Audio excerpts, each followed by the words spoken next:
माझ्या पद्धतीने ही शेंगदाण्याची चटणी तुम्ही एकदा नक्की परत करून बघा.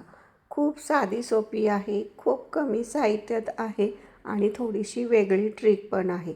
नेहमीच तर शेंगदाण्याची चटणी सगळेच करतात, परंतु चवीत मात्र थोडाफार बदल हा होतच असतो. एकदम खमंग कुरकुरीत शेंगदाण्याची चटणी करायची असेल तर हा व्हिडिओ शेवटपर्यंत नक्की बघा.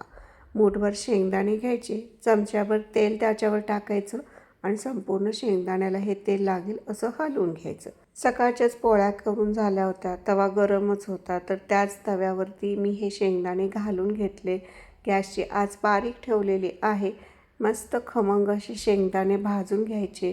शेंगदाणे थोडे भाजत आले की मग त्याच्यामध्ये लसणाच्या 10 ते 15 पाकळ्या टाकायच्या. लसूण पण चांगला शेंगदाण्यांबरोबर भाजून घ्यायचा आणि जेव्हा हे दोन्ही भाजून होतील गॅस बंद करायचा. आता त्याच गरम तव्यावरती आपण थोडेसे जिरे टाकायचे.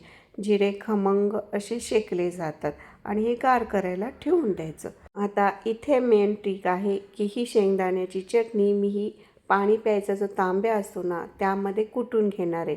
आता उखळ असेल तर खूपच चांगलं, तर सगळ्यांकडे उखळ असतेच असं पण नाही, परंतु हा तांब्या मात्र पाण्याचा सगळ्यांकडे असतो.